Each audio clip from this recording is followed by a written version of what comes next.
प्राचीन समय में विद्यार्थी गुरुकुल में रहकर ही पढ़ा करते थे। बच्चे को शिक्षा ग्रहण करने के लिए गुरुकुल में भेजा जाता था। बच्चे गुरुकुल में गुरु के सानिध्य में आश्रम की देखभाल किया करते थे और अध्ययन भी किया करते थे। वरदराज को भी सभी की तरह गुरुकुल भेज दिया गया। वहां आश्रम में अपने साथियों के साथ घुलने मिलने लगा, लेकिन वह पढ़ने में बहुत ही कमजोर था।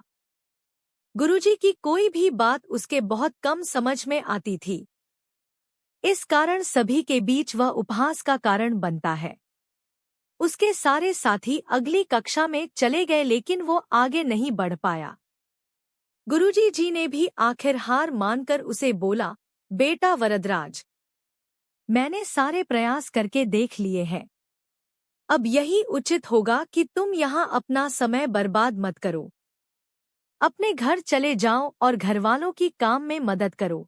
वरदराज ने भी सोचा कि शायद विद्या मेरी किस्मत में नहीं है, और भारी मन से गुरुकुल से घर के लिए निकल गया। दोपहर का समय था। रास्ते में उसे प्यास लगने लगी। इधर उधर देखने पर उसने पाया कि थोड़ी दूर पर ही कुछ महिलाएं कुएं से पानी भर रही थी। वह कुएं के पास गया। वहां पत्थरों पर रस्सी के आने जाने से निशान बने हुए थे, तो उसने महिलाओं से पूछा, यह निशान आपने कैसे बनाए?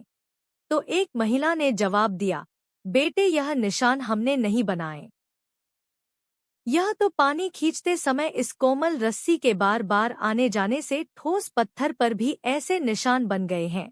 वरदराज सोच में पड़ गया।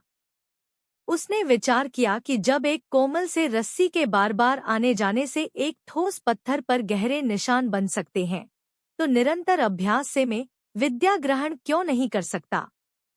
वरदराज ढेर सारे उत्साह के साथ वापस गुरुकुल आया और अथक कड़ी मेहनत की। गुरुजी ने भी खुश होकर भरपूर सहयोग किया। कुछ ही सालों बाद यही मंदबुद्धि बालक वरदराज आगे चलकर संस्कृत व्याकरण का महान विद्वान बना, जिसने लघु सिद्धांत कौमुदी, मध्य सिद्धांत कौमुदी, सार सिद्धांत कौमुदी, गीर्वाणपद मंजरी की रचना की। दोस्तों, अभ्यास की शक्ति का तो कहना ही क्या है। यह आपके हर सपने को पूरा करेगी। अभ्यास बहुत जरूरी है, चाहे वो खेल में हो या पढ़ाई में या किसी और चीज में। बिना अभ्यास के आप सफल नहीं हो सकते हो। अगर आप बिना अभ्यास के केवल किस्मत के भरोसे बैठे रहोगे, तो आखिर में आपको पछतावे के सिवा और कुछ हाथ नहीं लगेगा। इसलिए अभ्यास के साथ धैर्य, परिश्रम और लगन रखकर आप अपनी मंजिल को पाने के लिए जुट जाएं।